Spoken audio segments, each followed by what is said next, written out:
Now simple I T ചാനലിൻ്റെ പുതിയൊരു വീഡിയോയിലേക്ക് സ്വാഗതം. ഒരു സ്ഥാപനത്തിലെ ഇൻവെൻ്ററി മാനേജ്മെൻറ്റ് അഥവാ സ്റ്റോക്ക് മാനേജ് ചെയ്യാൻ സാധിക്കുന്ന ഒരു എക്സൽ ടെംപ്ലേറ്റിനെ കുറിച്ചാണ് ഈ വീഡിയോയിൽ നമ്മൾ ഡിസ്കസ് ചെയ്യുക. ഈ ടെംപ്ലേറ്റ് ക്രിയേറ്റ് ചെയ്യുന്നത് എങ്ങനെയെന്ന് നോക്കുന്നതിന് മുമ്പ് ഈ ടെംപ്ലേറ്റ് ഉപയോഗിക്കുന്നത് എങ്ങനെ, ഇതുകൊണ്ടുള്ള പ്രയോജനങ്ങൾ എന്തൊക്കെ എന്ന് നോക്കാം. ഈ കാണുന്ന 3 ടേബിളുകളിൽ ആദ്യത്തേത് പർച്ചേസ് അഥവാ വാങ്ങിയ സാധനങ്ങളുടെ ഡീറ്റെയിൽസ് ആണ് നൽകിയിട്ടുള്ളത്. ലാപ്ടോപ്പ് 100 എണ്ണം വാങ്ങിച്ചിട്ടുണ്ട്, സെൽഫോൺ 301 എന്നിങ്ങനെ കാണാം. രണ്ടാമത്തേത് സെയിൽ അഥവാ വിറ്റഴിക്കപ്പെട്ട ഐറ്റംസിൻ്റെ ഡീറ്റെയിൽസ് ആണ് ഈ ടേബിളിലുള്ളത്. ഐറ്റം എന്ന കോളത്തിൽ ലാപ്ടോപ്പ്, സെൽഫോൺ, പവർ ബാങ്ക് എന്നിങ്ങനെ കാണാം, അവയുടെ ക്വാണ്ടിറ്റിയും. ഇനി മൂന്നാമത്തെ ടേബിളിലുള്ളത് ടോട്ടൽ പർച്ചേസിൻ്റെയും ടോട്ടൽ സെയിൽസിൻ്റെയും ക്വാണ്ടിറ്റിയാണ് ഇവിടെ ഉള്ളത്. ഇനി ഈ ടേബിൾ എങ്ങനെയാണ് ഫില്ല് ചെയ്യുന്നതെന്ന് നോക്കാം. ഉദാഹരണത്തിന് ഇവിടെ സെയിൽ എന്ന ടേബിളിന് തൊട്ട് താഴെ ഒരു റെക്കോർഡ് ആഡ് ചെയ്ത് നോക്കാം. അതിനായി ഡേറ്റ് എന്ന കോളത്തിൽ 10/1/2025 എൻ്റർ. ഇപ്പോൾ എൻ്റർ ചെയ്തപ്പോൾ നമുക്ക് ഇവിടെ കാണാം സീരിയൽ നമ്പർ ഓട്ടോമാറ്റിക്കായി ഇവിടെ അപ്ഡേറ്റ് ചെയ്യപ്പെട്ടത്. ഈ ഡേറ്റിന് നേരെയുള്ള ബ്ലാങ്ക് സെല്ല് നമ്മൾ സെലക്ട് ചെയ്തു. അപ്പോൾ നമുക്കിവിടെ കാണാം ഒരു ഡൗൺ ആരോ വിസിബിളായി വന്നത്. ഇനി ഈ ഡൗൺ ആരോയിൽ ക്ലിക്ക് ചെയ്താൽ നമുക്ക് ഇവിടെയുള്ള 3 ഐറ്റങ്ങളുടെയും ലിസ്റ്റ് ഇവിടെ കാണാവുന്നതാണ്. നമുക്ക് പവർ ബാങ്ക് എന്ന് എൻ്റർ ചെയ്യാം. ശേഷം ക്വാണ്ടിറ്റി ആഡ് ചെയ്യാം. ക്വാണ്ടിറ്റി ആഡ് ചെയ്യുന്നതിന് മുമ്പ് പവർ ബാങ്കിന് നേരെ സെയിൽ എന്ന കോളവും സ്റ്റോക്ക് എന്ന കോളവും ശ്രദ്ധിച്ചു നോക്കുക. ഇവിടെ അപ്ഡേറ്റ് ആയി വരുന്നത് കാണാം. ഇനി നമുക്കിവിടെ ഒരു 20 എന്ന് ടൈപ്പ് ചെയ്ത് എൻ്റർ ചെയ്യാം. ഇപ്പോൾ നമുക്കിവിടെ കാണാം ടോട്ടൽ എന്ന ടേബിളിൽ സെയിൽ എന്ന കോളത്തിലും സ്റ്റോക്ക് എന്ന കോളത്തിലും അപ്ഡേറ്റ് ആയി വന്നത്. 150 എൻ്റർ. ഇനി നമുക്ക് ഒന്നുകൂടെ ഒന്ന് നോക്കാം. 160 എൻ്റർ. സെൽഫോണിന് നേരെ ക്വാണ്ടിറ്റി എന്ന കോളത്തിൽ 160 എന്ന് ആഡ് ചെയ്തപ്പോൾ സെയിൽ എന്ന കോളത്തിൽ നമുക്കിവിടെ കാണാം 310ലേക്ക് കൂടുകയും സ്റ്റോക്ക് എന്ന കോളത്തിൽ 21ലേക്ക് കുറയുകയും ചെയ്തു. അതുപോലെ തന്നെ അലർട്ട് എന്ന കോളത്തിൽ ലോ സ്റ്റോക്ക് എന്നൊരു മെസ്സേജ് കൂടി വന്നിട്ടുണ്ട്. അതായത് ഈ അലർട്ട് വരാനുള്ള കാരണം 30ൽ കുറവാണ് ഇവിടെ അവൈലബിൾ സ്റ്റോക്ക് ഉള്ളത്. ഇനി നമുക്ക് പർച്ചേസ് എന്ന ടേബിൾ കൂടി ഒന്ന് ചെക്ക് ചെയ്യാം. ആൾറെഡി ഇവിടെ ഡേറ്റ് ആഡ് ചെയ്തിട്ടുണ്ട്. സെൽഫോൺ 10 എന്ന് എൻ്റർ ചെയ്യുന്നു. പർച്ചേസ് എന്ന കോളത്തിൽ 10 സെൽഫോൺ കൂടെ ആഡ് ആയത് ഇവിടെ കാണാം. അതായത് ഇവിടെ നോക്കുക 301 + 30 331 331 10 341. അതുപോലെ സെയിൽ എന്ന കോളത്തിൽ 50 100 150 150 160 310 എന്നിവിടെ കാണാം. അതുപോലെ തന്നെ അലർട്ട് എന്ന കോളത്തിൽ ആ മെസ്സേജ് റിമൂവ് ആയത് നമുക്കിവിടെ കാണാം. ഇനി വീഡിയോയുടെ രണ്ടാം ഘട്ടത്തിൽ നമുക്ക് ഈ സ്റ്റോക്ക് മാനേജ് ചെയ്യുന്ന ഈ ടേബിളുകൾ എങ്ങനെ ക്രിയേറ്റ് ചെയ്യാമെന്ന് നോക്കാം. അതിനായി നമുക്ക് ഒരു എക്സൽ വർക്ക്ഷീറ്റ് ഓപ്പൺ ചെയ്യാം. A3 എന്ന സെല്ല് സെലക്ട് ചെയ്തു. Serial number, date, item, quantity. ഈ എൻ്റർ ചെയ്ത 4 ഹെഡേഴ്സും സെലക്ട് ചെയ്യുക. ശേഷം ഇൻസെർട്ട് ടാബ് പോവുക. Table, my table has headers. Okay. ഇപ്പോൾ നമുക്കിവിടെ ഒരു ഫിൽറ്റർ ബട്ടൺ വന്നത് കാണാം. റിമൂവ് ചെയ്യുന്നതിന് വേണ്ടി ഡാറ്റ ടാബ്, ഫിൽറ്റർ. ഇപ്പോൾ നമുക്കിവിടെ കാണാം ആ ഫിൽറ്റർ ബട്ടൺ റിമൂവ് ആയത്. ഇനി നമുക്ക് ഇത് കോപ്പി ചെയ്യാം. ഒരു കോളം വിട്ട് F എന്ന കോളത്തിൽ പേസ്റ്റ് ചെയ്യുന്നു. ഫിൽറ്റർ ബട്ടൺ റിമൂവ് ചെയ്യാൻ ഫിൽറ്റർ ഒന്ന് ക്ലിക്ക് ചെയ്യുന്നു. Serial number, item, purchase, sale, stock, alert. ഈ ഹെഡേഴ്സ് സെലക്ട് ചെയ്യുന്നു. ശേഷം insert table, my table has headers tick ഇട്ട് കൊടുക്കുക. ഓക്കെ. ശേഷം ഡാറ്റ ടാബ്, ഫിൽറ്റർ. ഇനി നമുക്ക് ഈ സെല്ലുകൾ മെർജ് ചെയ്യുക. മെർജ്, പർച്ചേസ് എന്ന സെല്ല് സെലക്ട് ചെയ്യുക. ഹോം ടാബ്, ഫോണ്ട് വലുതാക്കുന്നതിനായി 26. ശേഷം അടുത്ത ടേബിളിലും സെല്ലുകൾ സെലക്ട് ചെയ്തു. Merge, sale out, enter. Cell select ചെയ്തു. 26. Merge, total, enter. Cell select ചെയ്തു. ഫോണ്ട് വലുതാക്കുന്നതിന് ഇവിടെ വരിക 26. ഇനി നമുക്ക് ഐറ്റം എന്ന ഈ കോളത്തിൽ laptop, enter, cellphone, enter, power bank, enter.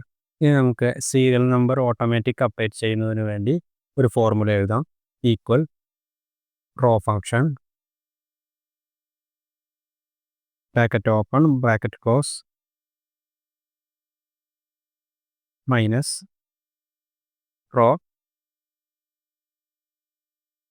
Serial number എന്ന ഈ കോളം സെലക്ട് ചെയ്യുക, ബ്രാക്കറ്റ് ക്ലോസ്, എൻ്റർ. ഇപ്പോൾ നമുക്കിവിടെ കാണാം ഓട്ടോമാറ്റിക്കായി സീരിയൽ നമ്പർ ഇവിടെ അപ്ഡേറ്റ് ആയത്.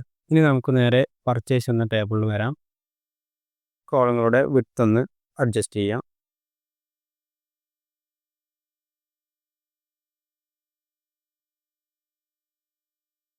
ഇനി നമുക്കിവിടെ പർച്ചേസ് ചെയ്ത ഡേറ്റ് എഴുതാം. 10/1/2025. ബട്ടൺ പ്രസ് ചെയ്തു. Item laptop. ബട്ടൺ പ്രസ് ചെയ്തു. 100. എൻ്റർ. ഇനി ഓരോ റെക്കോർഡിനും സീരിയൽ നമ്പർ അപ്ഡേറ്റ് ചെയ്യുന്നതിന് വേണ്ടി ഈ കോളത്തിലേക്ക് നമ്മൾ എഴുതിയ ഫോർമുല പേസ്റ്റ് ചെയ്യുക. അതിനായി സീരിയൽ നമ്പർ എന്ന ഈ കോളത്തിലെ ആദ്യത്തെ സെല്ല് സെലക്ട് ചെയ്തു. കോപ്പി, പർച്ചേസ് എന്ന ടേബിളിൽ പേസ്റ്റ്. ഇനി നമുക്ക് ഐറ്റം എന്ന കോളത്തിൽ സെല്ല് സെലക്ട് ചെയ്യുമ്പോൾ ഇവിടെയുള്ള ഐറ്റംസ് ഒരു ഡൗൺ ലിസ്റ്റായി നമുക്ക് കിട്ടാൻ വേണ്ടി ലാപ്ടോപ്പ് എന്ന ഈ സെല്ല് സെലക്ട് ചെയ്യുക. ഡാറ്റ വാലിഡേഷൻ, എനി വാല്യൂ എന്നുള്ളത് ലിസ്റ്റ്, സോഴ്സ് ഐറ്റംസ് ആണ് നമ്മുടെ സോഴ്സ്. ഈ 3 ഐറ്റംസും സെലക്ട് ചെയ്യാം. അപ്ലൈ. അടുത്തതായി ഡേറ്റ് എന്ന കോളത്തിലെ രണ്ടാമത്തെ സെല്ല് സെലക്ട് ചെയ്തു. മുകളിലത്തെ അതേ ഡേറ്റ് തന്നെ ഇവിടേക്ക് കിട്ടാൻ വേണ്ടി Ctrl+D പ്രസ് ചെയ്തു. നമുക്കിവിടെ കാണാം സീരിയൽ നമ്പർ ഓട്ടോമാറ്റിക്കായി അപ്ഡേറ്റ് ആയത്. ഐറ്റം എന്ന സെല്ല് സെലക്ട് ചെയ്തു. നമുക്കിവിടെ കാണാം ആരോ വിസിബിളായി വന്നത്. സെൽഫോൺ 301. എൻ്റർ. ഡേറ്റ് എന്ന കോളത്തിലെ മൂന്നാമത്തെ സെല്ല് സെലക്ട് ചെയ്തു. Ctrl+D. പവർ ബാങ്ക് ക്വാണ്ടിറ്റി എന്ന കോളത്തിൽ 400. എൻ്റർ. വീണ്ടും ഡേറ്റ് എന്ന കോളത്തിൽ വന്നു. നാലാമത്തെ സെല്ല് സെലക്ട് ചെയ്തു. 10/2/2025. എൻ്റർ. തൊട്ടടുത്ത ദിവസം 30 സെൽഫോൺ കൂടെ വാങ്ങിച്ചു. അതേ ദിവസം തന്നെ 40 പവർ ബാങ്ക് കൂടെ വാങ്ങിച്ചു. പവർ ബാങ്ക് സെലക്ട് ചെയ്തു. 40. എൻ്റർ. Ctrl+D. ലാപ്ടോപ്പ് 6. എൻ്റർ. ഇനി പർച്ചേസ് എന്ന ഈ ടേബിളിലെ എല്ലാ ടെക്സ്റ്റുകളും ഓരോ കോളത്തിൻ്റെയും നടുവിലേക്ക് ടെക്സ്റ്റ് വരുന്നതിനായി ഒരു സെല്ല് സെലക്ട് ചെയ്യുക. Ctrl+A. ഹോം ടാബ് പോയ ശേഷം അലൈൻ സെൻറ്റർ. ഇനി ഹെഡേഴ്സ് മാറ്റുന്നതിനായി ഹെഡേഴ്സ് സെലക്ട് ചെയ്തു. Home button, align centre. ഇനി രണ്ടാമത്തെ സെയിൽ ഔട്ട് എന്ന ടേബിളിൻ്റെ കളർ ചേഞ്ച് ചെയ്യുന്നതിന് വേണ്ടി സെല്ല് സെലക്ട് ചെയ്തു. Ctrl+A. Table design.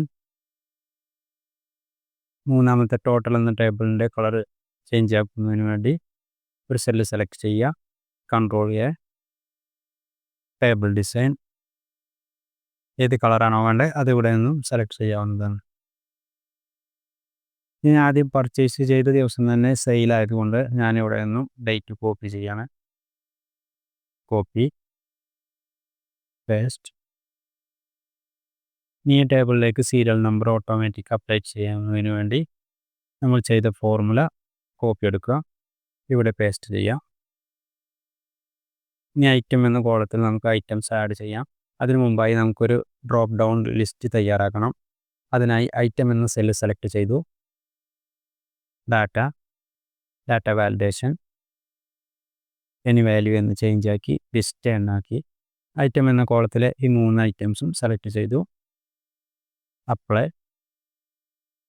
അപ്പോൾ നമുക്കിവിടെ കാണാം ഡ്രോപ്പ് ഡൗൺ ലിസ്റ്റിനായി ഒരു ആരോ വന്നത്. ഈ ആരോയിൽ ക്ലിക്ക് ചെയ്താൽ നമുക്ക് ഇവിടെ നിന്നും ഈ ഐറ്റംസ് എല്ലാം കാണുന്നതാണ്. ലാപ്ടോപ്പ് 25 എണ്ണം വിറ്റഴിക്കപ്പെട്ടു. എൻ്റർ. Ctrl+D. സെയിം ഡേറ്റ് ആയതുകൊണ്ടാണ് Ctrl+D, അതായത് തൊട്ട് മുകളിലത്തെ ഡേറ്റ് വരാൻ വേണ്ടി Ctrl+D പ്രസ് ചെയ്യാം. Cellphone 50. Enter control D power bank 150 enter. ഇനി തൊട്ടടുത്ത ദിവസം വിറ്റഴിക്കപ്പെട്ടതുകൊണ്ട് തന്നെ ഇവിടെ നമുക്ക് ഡേറ്റ് ചേഞ്ച് ചെയ്ത് കൊടുക്കാം. നമുക്ക് ഇവിടെ നിന്നും ഡേറ്റ് കോപ്പി ചെയ്യാം. Paste cellphone 100 enter control D 100 power bank കൂടി വിറ്റഴിക്കപ്പെട്ടു. അപ്പോൾ പവർ ബാങ്ക് ഒന്ന് സെലക്ട് ചെയ്തു 100 എൻ്റർ. വീണ്ടും അതേ ദിവസം തന്നെ ആയതുകൊണ്ട് control D laptop 25 enter. Total എന്ന ഈ ടേബിളിൽ വരിക, പർച്ചേസ് എന്ന സെല്ല് സെലക്ട് ചെയ്തു. ഈ 3 ഐറ്റംസും പല തീയതികളിലായി ഓരോ ഐറ്റംസും ആകെ എത്ര എണ്ണം വാങ്ങി എന്ന് നമുക്ക് ഇങ്ങോട്ടേക്ക് കിട്ടണം. അതിനായി പർച്ചേസ് എന്ന സെല്ല് സെലക്ട് ചെയ്യുക.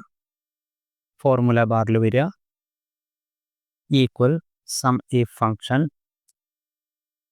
ബ്രാക്കറ്റ് ഓപ്പൺ, പർച്ചേസ് എന്ന ടേബിളിലെ ഐറ്റം എന്ന സെല്ലുകൾ സെലക്ട് ചെയ്യുക, കോമ ക്രൈറ്റീരിയക്കായി ടോട്ടൽ എന്ന ടേബിളിലെ ലാപ്ടോപ്പ് എന്ന ഈ സെല്ല് സെലക്ട് ചെയ്യുക, കോമ സം റേഞ്ചിനായി പർച്ചേസ് എന്ന ടേബിളിലെ ക്വാണ്ടിറ്റി എന്ന സെല്ലുകൾ സെലക്ട് ചെയ്യുക, ബ്രാക്കറ്റ് ക്ലോസ്, എൻ്റർ. ഇപ്പോൾ നമുക്കിവിടെ കാണാം 106, 331, 440 എന്നിങ്ങനെ. നമുക്കൊന്ന് ചെക്ക് ചെയ്ത് നോക്കാം. Laptop 100, 106, cellphone 301, 331, power bank 400, 40, 440. ഓരോ ഐറ്റംസും വിറ്റഴിക്കപ്പെട്ടതിൻ്റെ ക്വാണ്ടിറ്റി കിട്ടുന്നതിനായി സെയിൽ എന്ന കോളത്തിലെ ആദ്യത്തെ സെല്ല് സെലക്ട് ചെയ്യുക. ഫോർമുല ബാറിൽ വരിക, ഈക്വൽ സം ഇഫ് ഫംഗ്ഷൻ റേഞ്ചിനായി സെയിൽ ഔട്ട് എന്ന ടേബിളിലെ ഐറ്റം എന്ന സെല്ലുകൾ സെലക്ട് ചെയ്യുക, കോമ ക്രൈറ്റീരിയക്കായി ടോട്ടൽ എന്ന ടേബിളിൽ വരിക, ഐറ്റം എന്ന കോളത്തിലെ ലാപ്ടോപ്പ് എന്ന ആദ്യത്തെ ഈ സെല്ല് സെലക്ട് ചെയ്തു, കോമ സം റേഞ്ചിനായി സെയിൽ ഔട്ട് എന്ന ഈ ടേബിളിലെ ക്വാണ്ടിറ്റി എന്ന സെല്ലുകൾ സെലക്ട് ചെയ്യുക, ബ്രാക്കറ്റ് ക്ലോസ്, എൻ്റർ. നമുക്കൊന്ന് ചെക്ക് ചെയ്ത് നോക്കാം. ലാപ്ടോപ്പ് 25, 25, അതായത് ഇവിടെ 50 എന്ന് കാണാം. സെൽഫോണ് 50, 100, 150, പവർ ബാങ്ക് 100, 150, 250 എന്നിവിടെ കാണാം. ഇനി അവൈലബിൾ സ്റ്റോക്ക് കിട്ടാനായി ഈക്വൽ പർച്ചേസ് എന്ന ഈ സെല്ല് സെലക്ട് ചെയ്തു, മൈനസ് സെയിൽ എന്ന കോളത്തിലെ ആദ്യത്തെ സെല്ല് സെലക്ട് ചെയ്തു, എൻ്റർ. ഇപ്പോൾ നമുക്കിവിടെ കാണാം 106 നിന്നും 50 ലാപ്ടോപ്പ് സെയിലായപ്പോൾ ബാക്കി 56 എന്നിവിടെ കാണാം. അതുപോലെ തന്നെ സെൽഫോൺ എന്ന കോളത്തിൽ 331 എണ്ണം ആകെ ഉണ്ടായിരുന്നതിൽ നിന്ന് 150 എണ്ണം വിറ്റപ്പോൾ 151 ഇവിടേക്ക് വന്നത് കാണാം. അതുപോലെ പവർ ബാങ്ക് 440 എണ്ണം ഉണ്ടായിരുന്നു, 250 എണ്ണം വിറ്റു, അപ്പോൾ 190 ബാക്കിയുണ്ട് എന്നിവിടെ കാണാം. ഇനി നമുക്ക് അവൈലബിൾ സ്റ്റോക്ക് ക്വാണ്ടിറ്റിയിൽ മാറ്റം വന്നാൽ, അതായത് 30-ൽ താഴെ വന്നാൽ ഇവിടേക്ക് അലർട്ട് എന്ന കോളത്തിലേക്ക് ലോ സ്റ്റോക്ക് എന്നൊരു മെസ്സേജ് കിട്ടാനായി നമുക്കിവിടെ ഒരു ഫോർമുല എഴുതാം. ഈക്വൽ ഈ ഫംഗ്ഷൻ സ്റ്റോക്ക് എന്ന കോളത്തിലെ ആദ്യത്തെ സെല്ല് സെലക്ട് ചെയ്തു, less than 30, double quotes low stock, double quote, double quotes, double quote, bracket close, enter. അപ്പോൾ നമുക്കിവിടെ കാണാം ഒരു മെസ്സേജും ഇവിടേക്ക് വന്നിട്ടില്ല. അതായത് സ്റ്റോക്ക് എന്ന കോളത്തിൽ എല്ലാ സ്റ്റോക്കും 30-ൽ കൂടുതലാണ്. ഇനി നമ്മൾ ഫോർമുല എഴുതിയത് കറക്റ്റാണോ എന്നറിയാൻ വേണ്ടി നമുക്കിവിടെ ഒന്ന് സെയിൽ ആഡ് ചെയ്ത് നോക്കാം. Control D laptop 30, enter. അപ്പോൾ നമുക്കിവിടെ കാണാം ലാപ്ടോപ്പ് സ്റ്റോക്ക് കുറഞ്ഞപ്പോൾ ലോ സ്റ്റോക്ക് എന്നൊരു മെസ്സേജ് ഇവിടേക്ക് വന്നത്. അപ്പോൾ ഇന്നത്തെ വീഡിയോ നിങ്ങൾക്ക് യൂസ്ഫുൾ ആയെന്ന് വിചാരിക്കുന്നു.